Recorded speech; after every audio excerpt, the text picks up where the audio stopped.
Going to the Bluegrass Jam, or any jam for that matter, can be one of the most intimidating experiences ever. But it's also one of the best ways to get better at our instrument. And sadly, I see tons of beginner and intermediate players get held back because they don't get out there. They don't feel like they're ready. Well, I'm here teaching at the Swannanoa Gathering Music Camp here in North Carolina with a host of incredible mandolin instructors. I'll be going around with one goal, to get their advice on how you can rock out at your first Bluegrass Jam.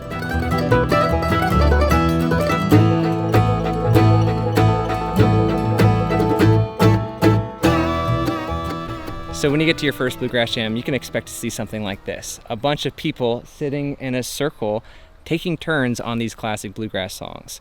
Tip number one is to wait for your turn. You don't want to play while someone else is being featured. Usually if we're playing a fiddle tune, we'll just take turns going around the circle one at a time, playing a solo or playing the melody. And if you're doing a singing song, you can look to the singer for direction on who's taking that next solo.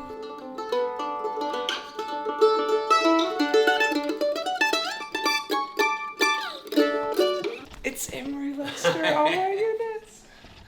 All right. Emery, what's one tip that you would give to a mandolin player headed to their first Bluegrass Jam? Well, that could be a nerve-wracking experience for some, but it's a sharing environment, hopefully. Everybody's been there and started before. So number one, the time, get the time. Number two, get the chords and look around. You can pick them out from other players or hear them. And third, maybe hum or sing the melody a little bit to yourself so you get to know how to find it on here. And that'll give you a chance to attempt a mandolin solo if they want you to take one. But the last bit of tip is try something. Don't try nothing. Always try something so that you learn something by the end. And if you pass on a break, then you might not get to learn something. So always take advantage of that opportunity. So in addition to taking turns soloing around the circle, we usually often take turns leading songs around the circle too. So it might come time for you to lead a tune or a song at the jam. And towards that end, I always recommend people bringing 2 or 3 songs that they feel really comfortable playing. That way when it comes to your turn, you don't have to stop and think, you just are ready to go. Mike, what's one piece of advice you'd give to someone going to their first jam? As a mandolin player, your job is to keep time, really clean time, learn how to do the chop chord, and just chop those backbeats. Don't add a lot of extra wicky-wackies in there. Just, it's you and the bass player combining. He goes boom, you go chuck. Keep it simple, listen to Sam Bush. You know, at the Bluegrass Jam, you're probably going to be spending at least 90% of your time playing backup for other people. So it's really important to know your chop chord shapes and your other chord shapes for some slight variations here and there. And towards that end, here are some awesome tips from some incredible instructors.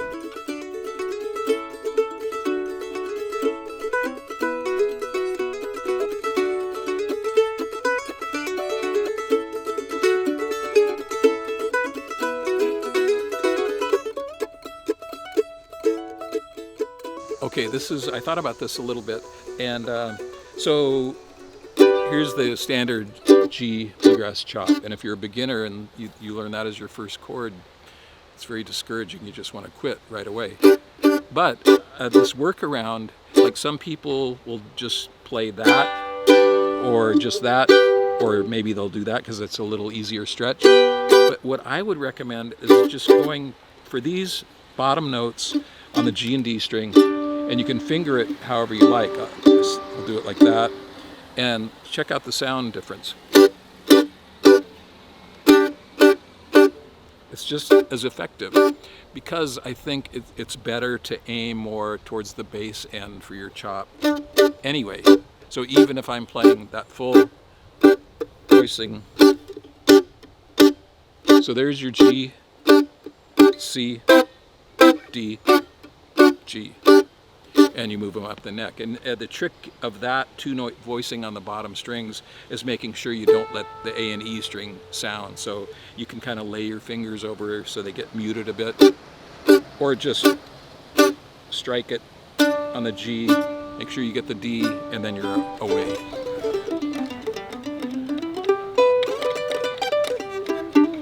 What piece of advice would you give to a mandolin player going to their first Bluegrass Jam? Ooh, well, congratulations, first of all. I would say listen to the other mandolin players to see, I mean, first off, you could just see like where are they on the neck. Some people might be playing real open, some people might be playing the old standard chop, or then you might see any other variations. You know, somebody could be playing a G all the way up here, and that's going to be your best friend. You want to get near them, you want to stay right beside them, because you'll never play the same thing. Our next tip is just don't be afraid to ask questions. So if you don't know the chords, ask someone what the chords are. That's totally cool. Or if you don't know the song, ask someone after the fact what the song is. Write down the title so you can go learn it at home for the next jam. Or if you hear a lick that another mandolin player played that you really love, ask them how they played it so you can learn it on the spot. You're going to progress so much faster that way by asking questions. It's Alan Bivey. Oh my goodness. What's up, Alan? Not much. How's it going, David? Listening is the most important thing. Listen and don't be afraid to jump in. Do your thing. Everybody messes up.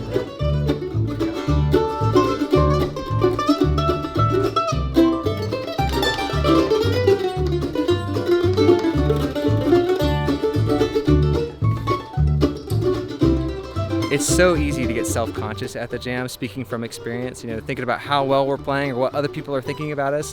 When really, if we can think about other people instead, listen to those around us, we're gonna have a way better time and we're gonna learn from what they're doing and probably play better ourselves in the long run. So listen to other people, think about others instead of yourself, and you're gonna have a good time. What's your one piece of advice for someone headed to their first jam? Don't be afraid of sounding bad. Sounding bad is part of it, and you should give yourself that space. And if you expect yourself to be good at something right out of the gate, it's a fallacy, and it's a recipe for never getting better. You want to allow yourself the space to get better, so don't do that. So one of the coolest things about going to the jam is that you end up making a lot of friends, and it's important to keep that in mind. You never know who in the circle around you is going to be a lifelong friend down the line. And by getting to know the folks in the jam, you're going to have more opportunities to jam, to get invited to other bluegrass events and jam circles. So making friends, you're going to have more opportunities to jam, more opportunities to get better. It's going to be a lot of fun. Do you remember the first tune we did? I can't remember that far back. Oh, man. I remember you sending me that skip, hop, and wobble record and learning Sam Bush's... version of Big Sam. Yeah, right. I think that may be one of the first ones, yeah. Okay, nice. We should play that. Let's do that. Yeah, that'd be awesome. Yeah.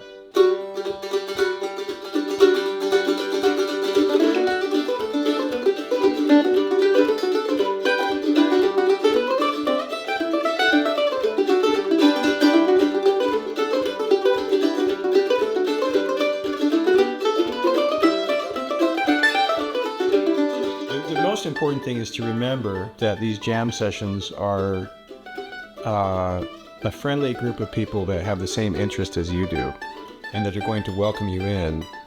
No matter what your age, if you're young, they're going to be so happy you're there. If you're old, they're going to be so happy you're there. If you're in between, I mean, everybody's just happy that you're part of this community that you are interested in joining. And just remember that it's, you know, people will welcome you with open arms, and you'll love it.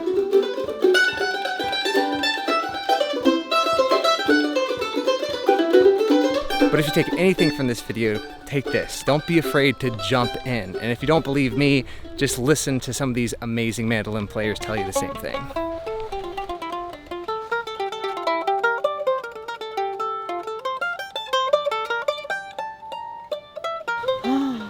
I mean, to be very open, you know, it's for me also hard. I'm always a little bit shy to go to jams because I didn't grow up playing jams, you know, I'm very classical trained, but one thing is just to not be afraid, and people are so welcoming, so you just have to start doing it. Go to the easiest jam and then just jam, sit in the back, and and time by time you will just get better.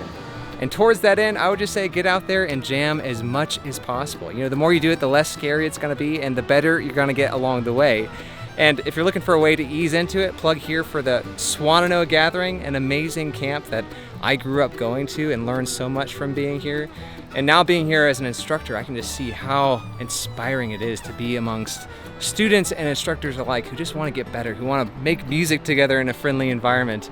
And I think we're stronger together that way. So check out the Gathering and other camps like it for some more inspiration. Huge thanks to all the instructors for participating in this video. And if you enjoyed this video, please consider subscribing and joining over on Patreon. In the meantime, lots more videos coming soon. Happy picking.